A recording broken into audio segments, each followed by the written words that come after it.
End of the summer season. Well, pretty much coming on for winter. It's towards the end of October, nearly November. Can't see what date the camera says. Some of you will remember this from a video that I did earlier on in the year. Look at the size of it now. This stuff has grown from nothing to, well, I don't know, 10 feet tall, maybe more, in a matter of months.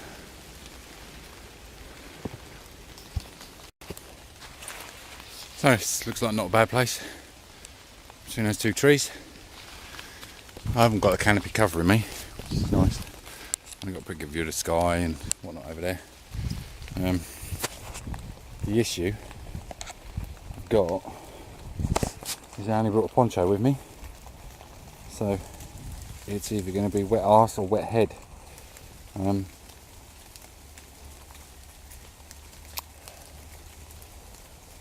I might take a couple of steps back in. There's a bit of a breeze out there.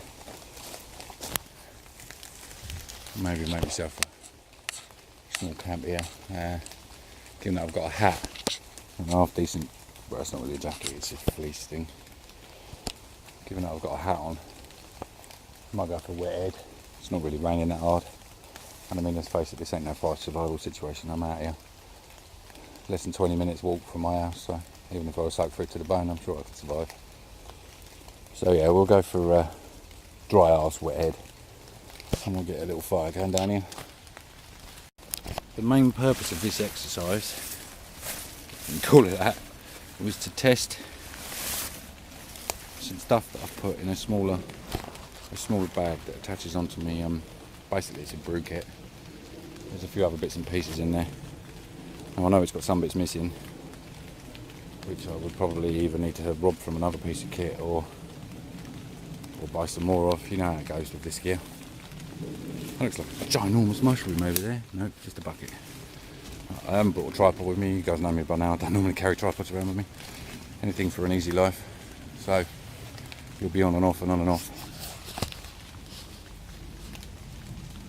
Foolishly, I can have a dry arse and a dry head. I brought a poncho with me, and the poncho is more than enough. If I can actually get rid of some of these horse chestnuts with the nasty spikes in them. I should have brought my gloves as well. The poncho is more than enough for me to park my pretty little bottom on and stay dry on the shoulders. Right, so let's try and make a start. Like I say, don't like tripods very much. They're awkward to carry. I got one of them weird thingies that hangs onto a tree. That's not too great. So dead battery by the looks of it. We got a canteen with two of these little pouches I got off eBay.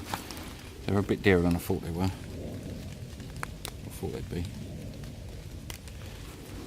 They're like about, well, I suppose 8 inches by 4. They've got quite a bit of gear. Obviously this pack is meant to be carried on my shoulder. I put it in another bag because I grabbed the poncho on the way out the door, basically. So then, my thumb is still suffering from squirrel biteitis. It's not too bad, but you can see it's swollen up a bit. You can even see the two little tiny tooth marks the little fucker put in me. Anyway, it tasted quite nice. Right, this side has pretty much nothing in there other than some hot chocolate sachets. And there's a first aid kit which really isn't much. It's a bit of microboard tape wrapped round, a piece of cardboard, some painkillers, some plasters, and that's about it. What else am I talking behind me then? Anyway, the only thing that's not in here that I know isn't in here is a fire steel. So we're going to have to make do and mend with the fire steel that I've got in my EDC bag on my side there. I'll use a lighter. I've collected a small bit of wood for now. It's only a small bit, just to get the fire going. There's tons of deadfall around here. It's been windy and nasty for the last few days, so there's plenty of deadfall. That right above my head will probably fall on my head if it gets too windy. But we'll have a go and see what we can come up with. So the secret's in the bag. A hexi block, some waterproof matches, some fat wood, which I got from one of the pines in this here forest, woods. I wouldn't call it a forest, it's not big enough. We've got quite a bit of that. I mean, you can see this stuff is absolutely loaded with it. And we've got some trusty old wax paper, or wax card. So, given this is England, and I really don't even want to risk carrying a fixed blade knife around with me, I've got two knives on me, one that I carry in my pocket, in my condom pocket on my jeans all the time. When I say I carry this particular one all the time, this is my Jong CRKT thing that I really don't like very much, because it's not too good for tightening. The blade's very loose. I mean, what's worse than not being able to use a fixed blade knife is using a lock knife that just doesn't lock. So instead, again, apologies for manhandling around all the time. Don't bring tripod with me. Carrying on.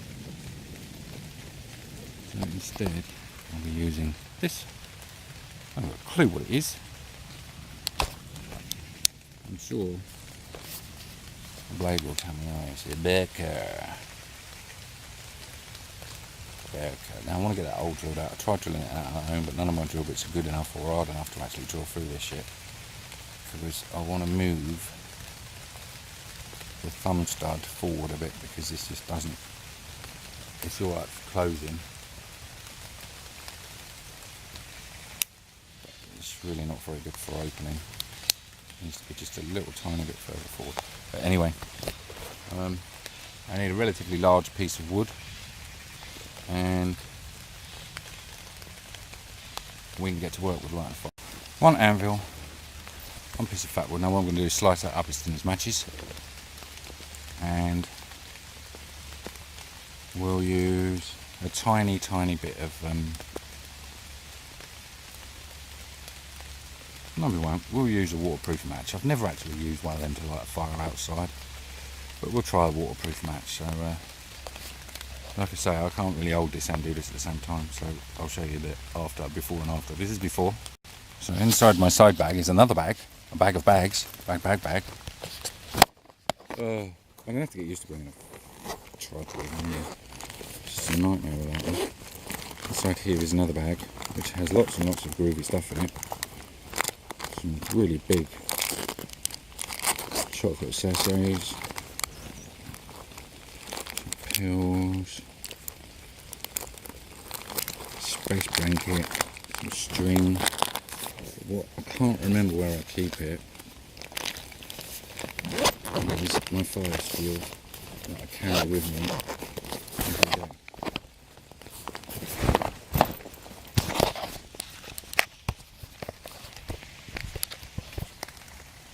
I know I carry the fire steel with me every day.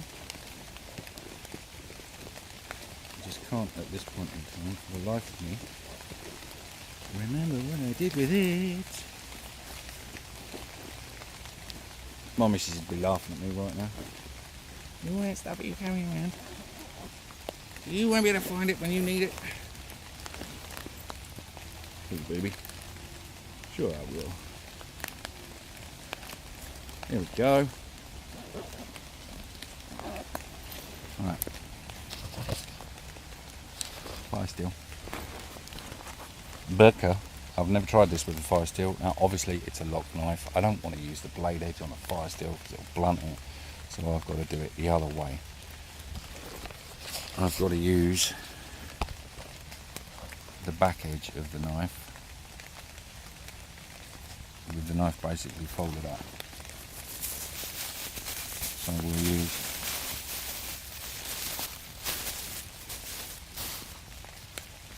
Tiny weeny, incy peensy.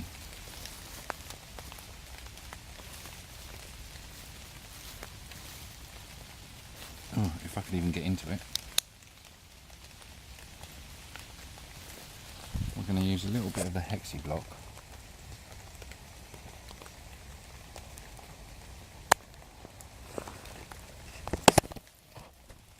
As our so, what's the first part of the fire? Not kindling. One after kindling. Oh no, I was going to use a match, wasn't I? Silly me.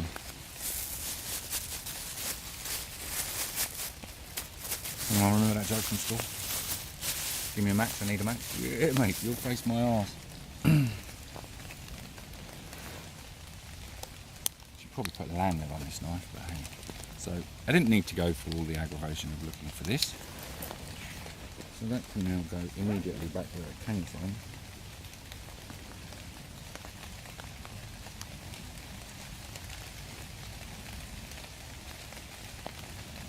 Should sand that off really.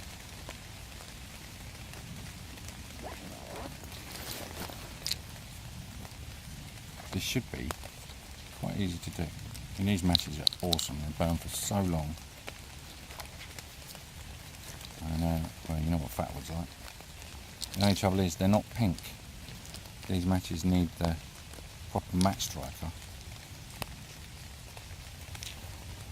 So we'll make ourselves a little tiny teepee out of these bits of wood by stabbing them in the ground. This stuff burns for ages. I mean, most of you guys have seen this stuff burn. It just goes and goes and goes. I'm not using fire base or anything like that. I'm just doing this from scratch because I want to make it difficult. And then, if we're really lucky,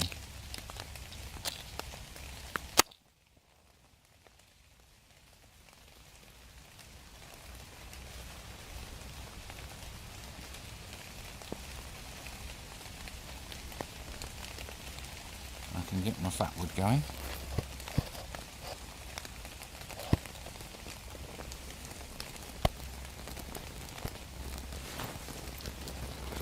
Some of these smaller bits over here, that feels quite wet.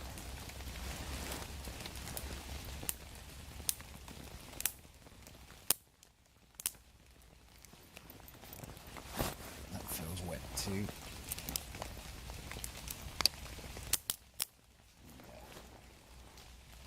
All of this felt so dry when I snapped it off the tree.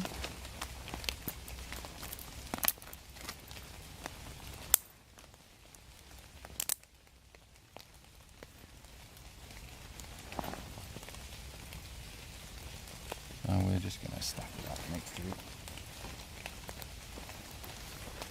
I never really worry if I was in a situation where my life dependeth on getting a fire lit. I would be an awful lot more careful about lighting the fire and get everything prepped first, but when I'm just up the woods for a laugh, you know, is it really that pertinent that I make sure that the fire ignites first go? I don't think it is it? I think as long as it goes in the end, what difference does it make? Like say when you're up here having a laugh, if I was stuck out here freezing cold and all that malarkey, I'd be a lot more careful about making sure this went first time.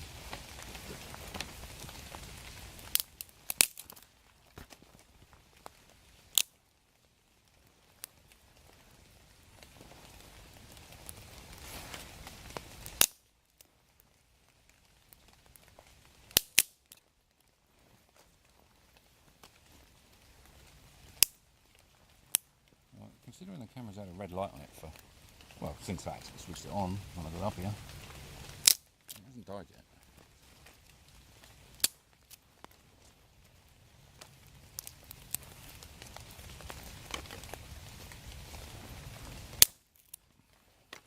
And this is not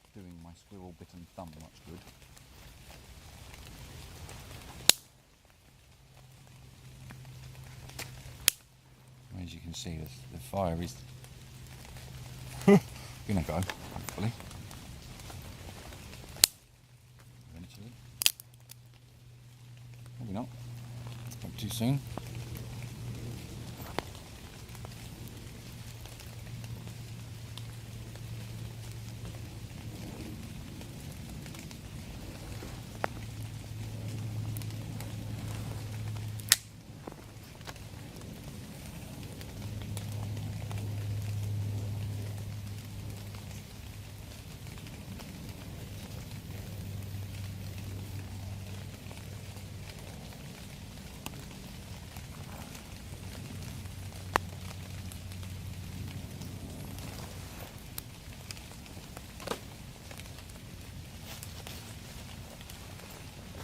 Oh no, look, it's died. Right, well, that's not really a problem. It has been raining up here for a couple of days. And like I said, if I was up here seriously in trouble, I wouldn't be quite so blasé about getting a fire lit.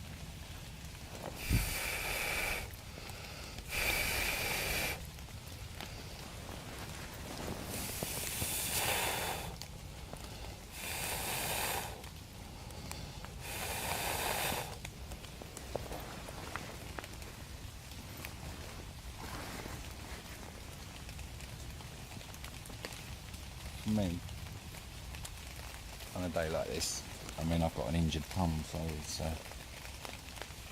probably a good expression, a good bit of practice, but I've also got a zip out.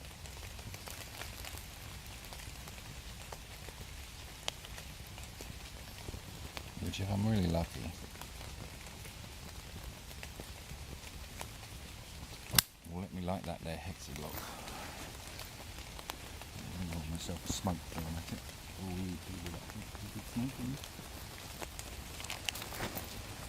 Just shut up. We don't care.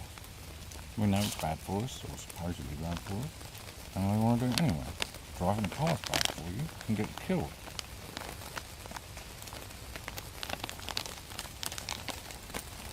I won't go around telling you not to drive a car, do I?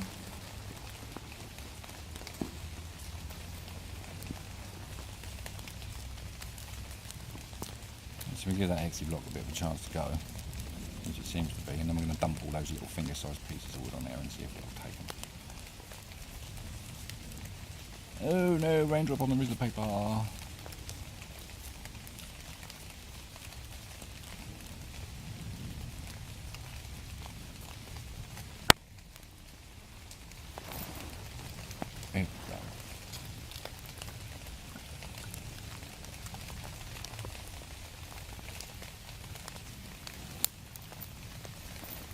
Right, I'm going to have to go and get some more wood because I only had a tiny little pile, but I'll turn you off for the time being. His battery's well. But got a good base going. Quite a bit of wood on there. There's a little bit more over there in reserve. Don't think we'll need it. Just for cooking up a hot drink. So we'll try and make some space down here. So I can get my cup in there and get it starting to heat up already. We'll move our log out of the way. And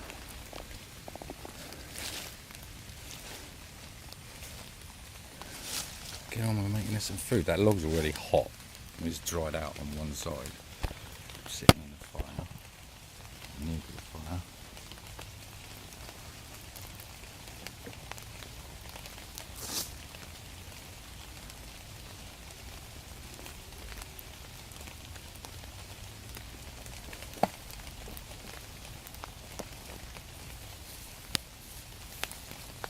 I'll take the poncho off, by the way, because this is just a pain in the arse to wear.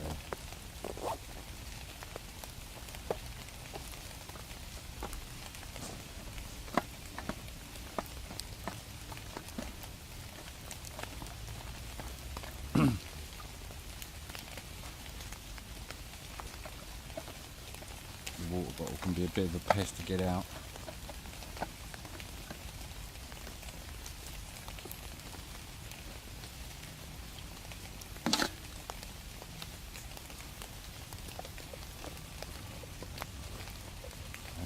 cup.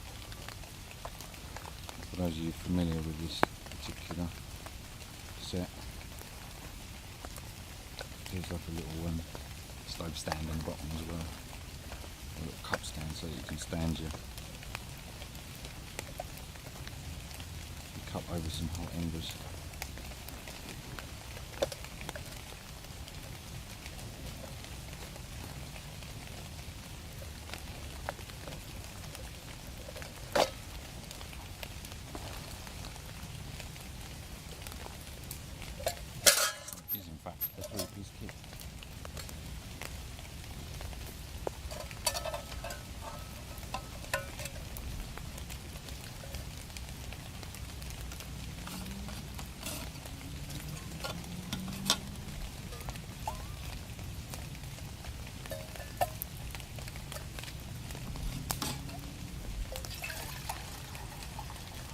Fill it up about halfway, which is, can't really see.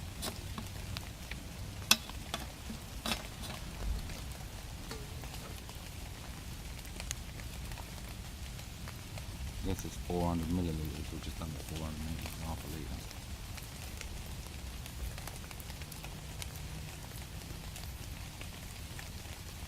Try and get it a reasonably firm. Try and give it a reasonably firm base to sit on, obviously. And just plonk it in there. That's me.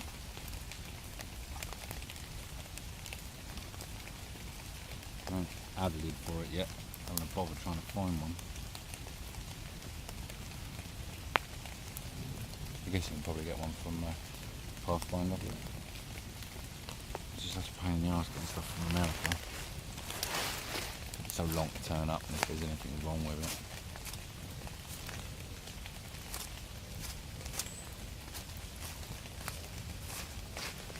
Which there was with my original Pathfinder cup. The water bottle leaked.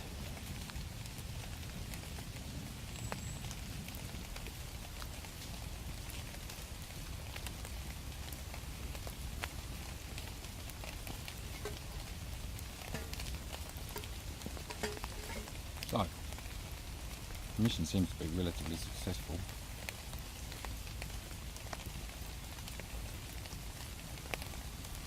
With a lot more preparation, the fire would light a lot easier. Obviously, like I say, if it was, if we were having desperate times, then you do a lot more prep work on the fire, rather than just chucking a few bits of wood in a pile and hoping that they light. I used to light a fire when I was a kid in my mum's house.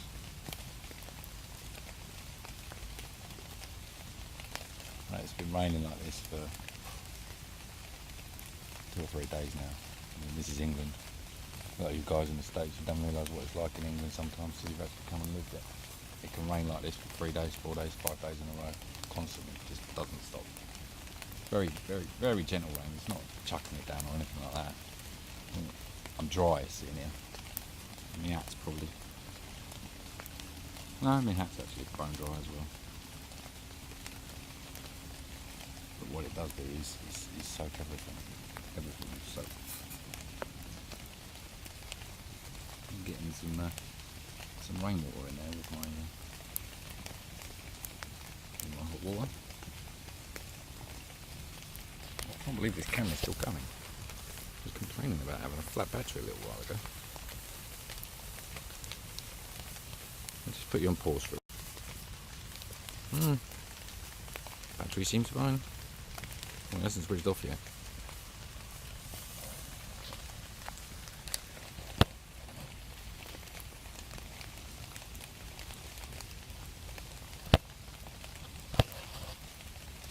You're going to do an artsy shot, do you? There you go, look. Fire right over the edge, and you've got all this lovely scenery over here. My finger.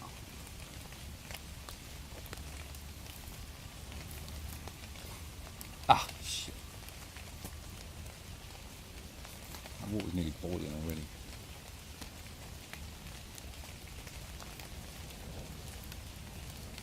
So what we're going to have?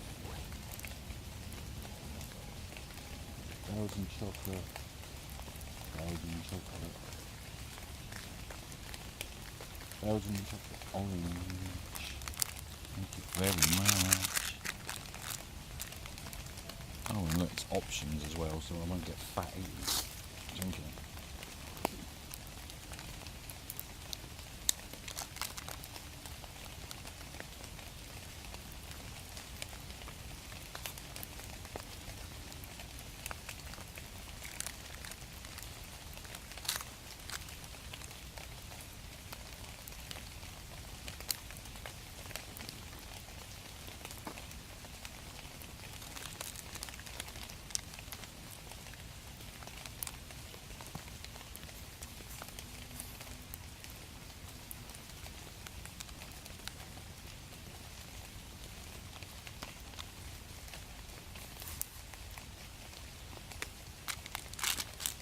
I do hate foil packing, but it does have its advantages.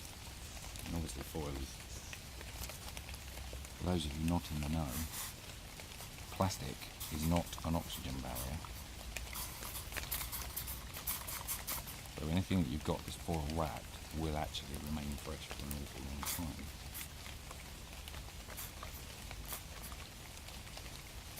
It doesn't look very thick. Put another one in there.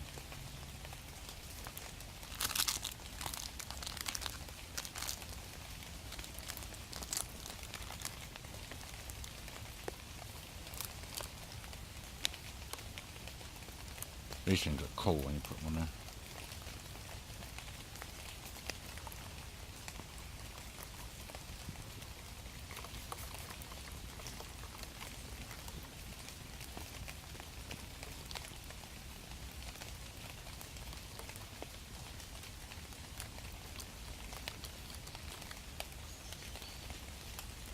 And you end up with your very own little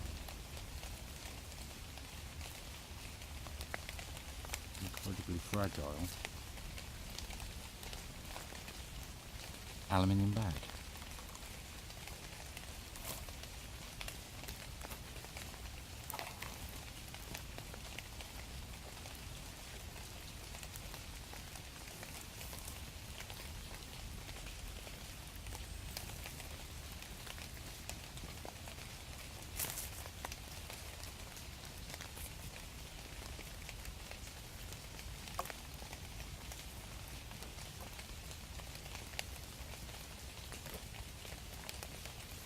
Well, anyway, what else is there to discuss?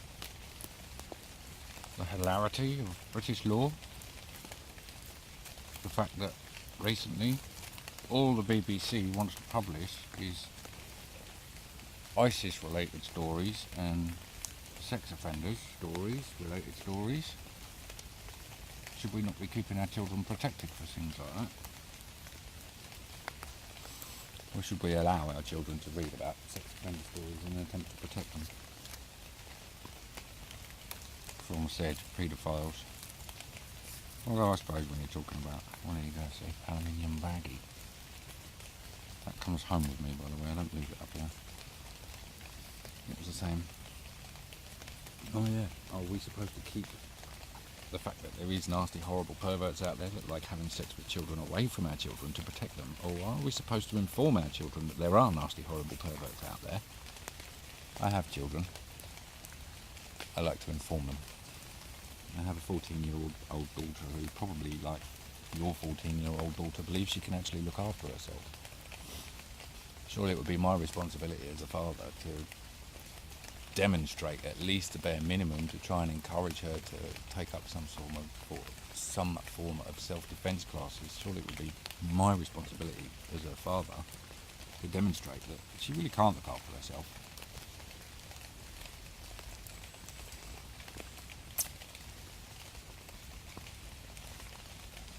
And that people don't run away because you threaten to call the police. I'm no expert in hand-to-hand combat or anything like that. I know how to hold my own in a fight.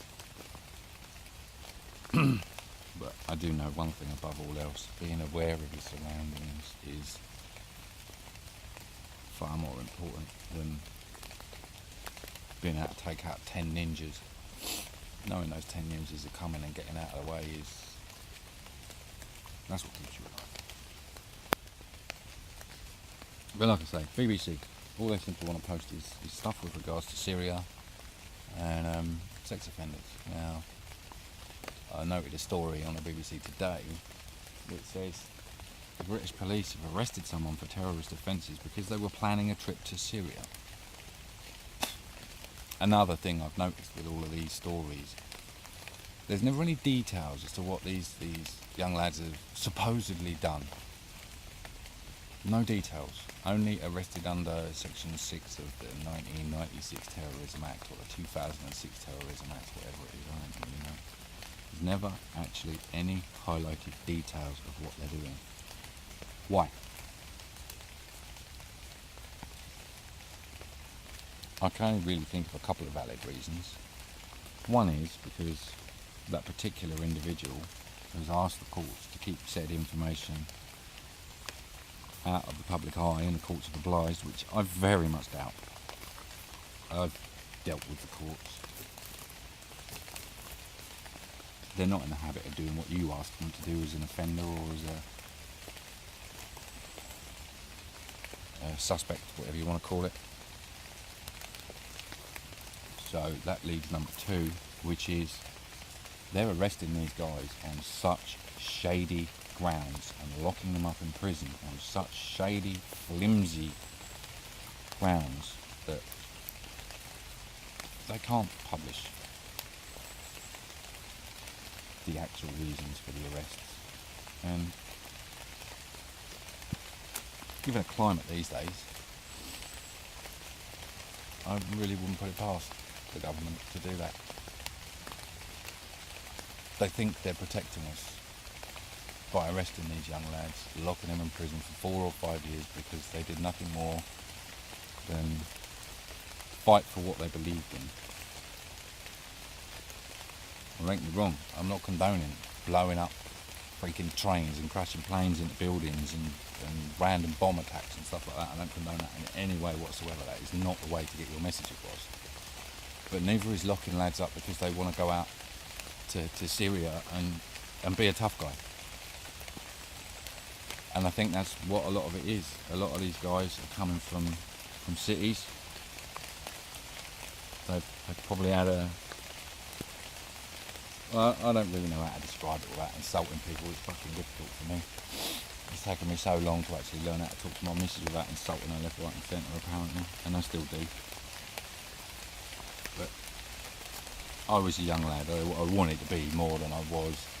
And I would have done anything to prove it. And what better way to prove it than to piss off over to Syria, get yourself a fucking gun and kill a few people.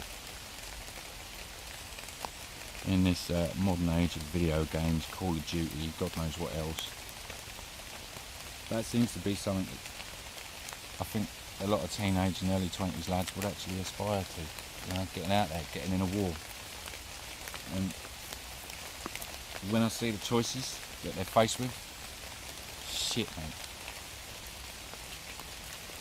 I wouldn't go as far as to say I'm super adventurous, but given the choice of running around in a jungle with my life on the line every second, or running around in the desert with my life on the line every second, and working in some godforsaken factory, putting the same washer on the same bit of machinery 1,000 freaking times a day for £6.80 an hour, I know which one I'd rather choose. I'll choose the one that makes me feel alive. And I don't know who said it, but I know someone said it. It's been said many times to me by friends. The closer you are to death, the more alive you feel. And I've had experience in being shot at. And yeah, while it happens, it's scary. It really is frightening. But after time has passed, and 5 minutes later, 10 minutes later, you're off down the road and you're fine, you're alive. You never feel so alive in your life. Guys that ride motorbikes, people that ride motorbikes, they'll attest to what I'm saying. Anyone that likes speed, not speed as in amphetamine sulfate, I mean speed as in going fast. They drive down the motorway in the middle of the night at 120, 130, 150 miles an hour. They do it because their life is so goddamn fucking boring. What do you do for a living? Are you like me? Are you lucky enough to do something you sort of enjoy? Something that's different every day? I wouldn't go as far as to say it's luck, because for me it was planning. I'd spent enough time working in factories doing the same thing over and over again. Ooh, hot chestnut. And it drove me crazy, and I wanted to get out of it, and that's exactly what I did.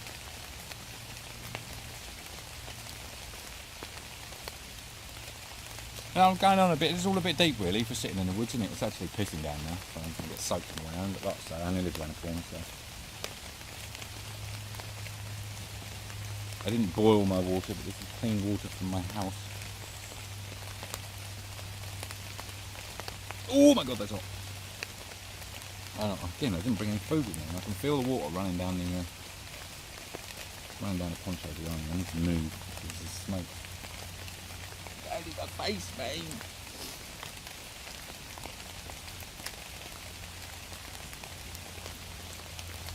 Come on, give me some fire and then we'll stop smoking, thank you. No, keep burning. Like I say, that was all a bit heavy. I like coming out here. You can call me weird as you like, but I actually quite like this weather. The best thing about this weather is that footpath over there. I've not seen anyone. I've not seen anyone walk past that footpath over there. I didn't see a single human being outside of a car on the way here, and I won't see a single human being outside of a car on the way back. That's what I like this weather. And listen to it. Well, all you can hear now is me rubbing the bloody camera with my finger, probably, but it just sounds so cool. So, I've got to move.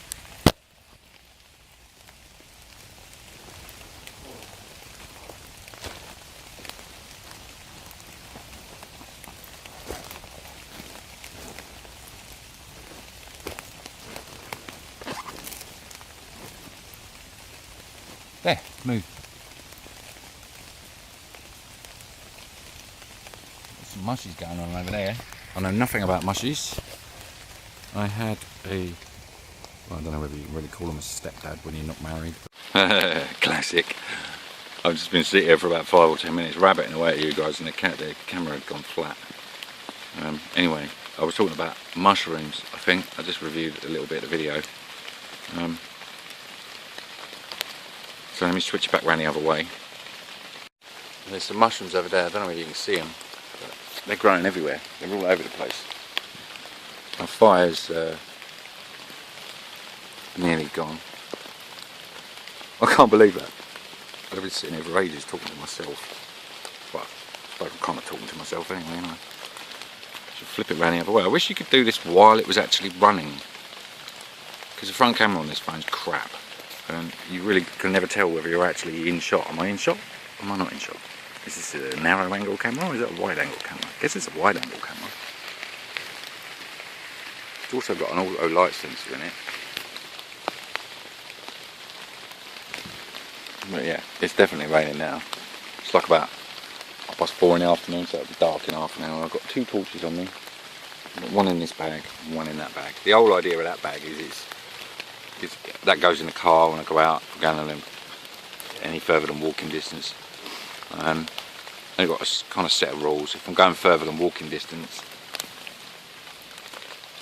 I tend to take this bag on my side here, which you probably can't see at all now. And there's water in the car, there's other bits and pieces in the car. Oh yes, the chocolate's actually at a drinkable temperature now.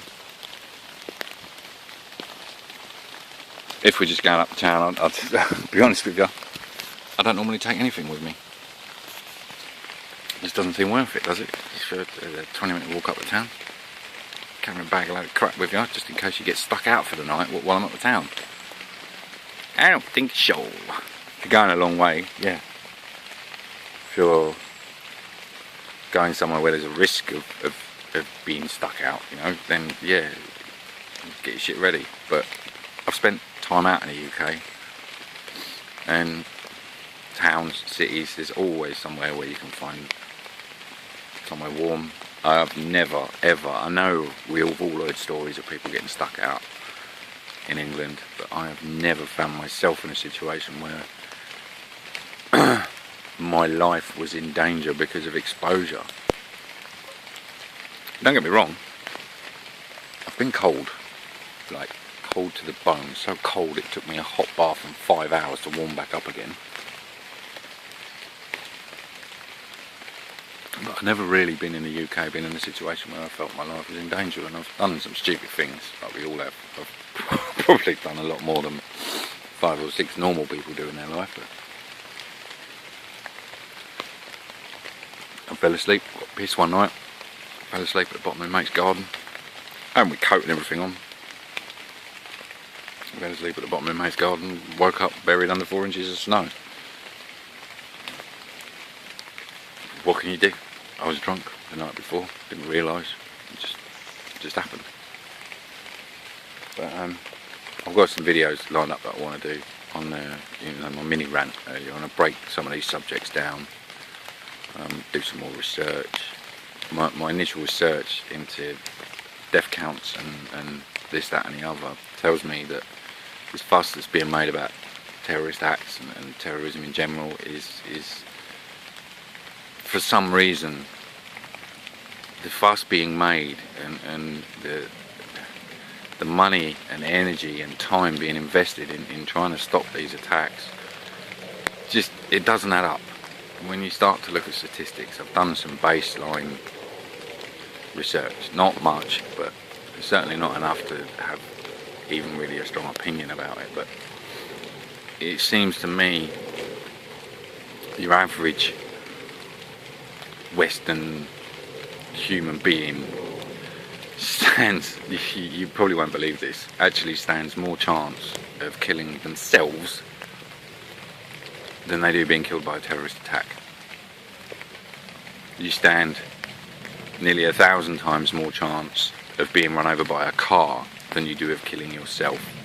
And I don't understand why the entire world and media seem obsessed with terrorist attacks. The two subjects, you can probably tell by the way I keep babbling on about them, are really, really getting on my wick. The whole sex offenders thing. Yeah, we know it's been going on. It's been going on forever. It's never stopped, and it's never gonna stop. Any more than you can stop women growing boobs when they get to like 14, 15 or 16 or whatever, or you can stop boys' balls from dropping and their voice getting deeper. It's not going to stop. Sexism isn't going to stop. Kiddie fiddling isn't going to stop. People trying to fuck up our way of lives because they don't agree with it isn't going to stop.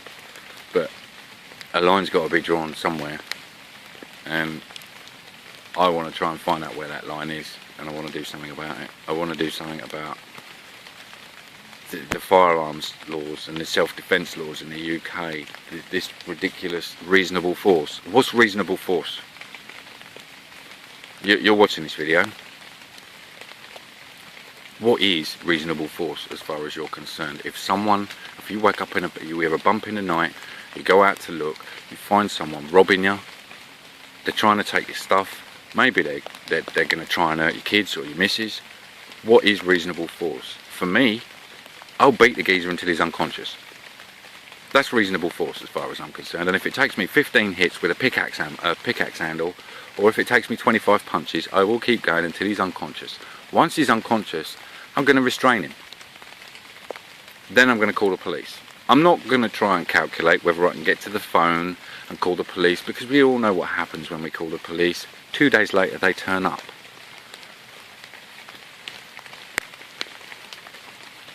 There I go again, see, ranting. I mean, you guys can probably tell, I'm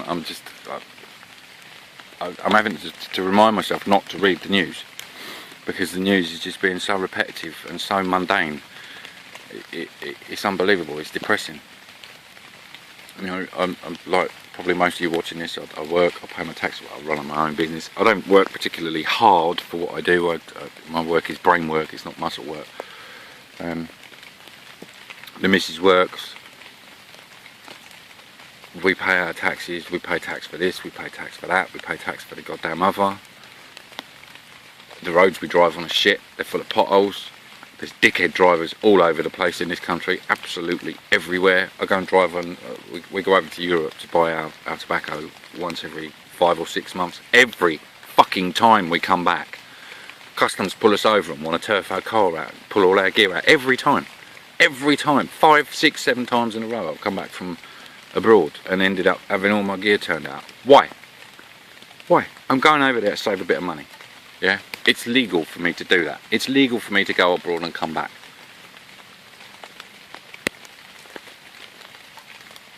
Anyway, once again, you see, ranting. I've got so much stuff that I need to research. So, you know, number one, I've got to do some research, some more research into statistics and money being spent on anti-terrorism, both here in the UK and in the US. I want to write to the BBC or someone in charge of the BBC and find out who is actually responsible for suddenly deciding that every single sex offence that's committed needs to be reported. And I also just want to know how I can find myself in a position before I die in this country where I can own my own piece of land, have the right to do what I want on that land, to own firearms, to own pistols, to hunt rabbits or my game on my land in a way that I see fit. That means if I want to shoot them with a bow, I shoot them with a bow. If I want to shoot them with a rifle, I shoot them with a rifle. There's so much stuff that's just wrong, and I don't think I'm a powerful enough person on my own to do anything about it. I'm not going to be able to change it. Maybe if I can get hundreds of thousands of other people on side with me, you know, maybe I can change it, but I don't think that's going to happen. This hot chocolate is really nice. But anyway, I'm going to shut up now. The fire's not really a fire, it's just a pile of ash. There's a lot of heat coming off of it. I wouldn't want to sit on it. Minicamp's a bit of a mess. Obviously I will tidy this up before I leave, and my phone is just so bad at recording stuff now because the light's fading. So I think I'm going to sit here, roll myself a cigarette, have a slash on that to put it out, stamp it into the ground, sweep some leaves back over it, and I'll be making my way back home. Well, as you can see, it's pretty dark now. But camp is tidy. There's nothing there.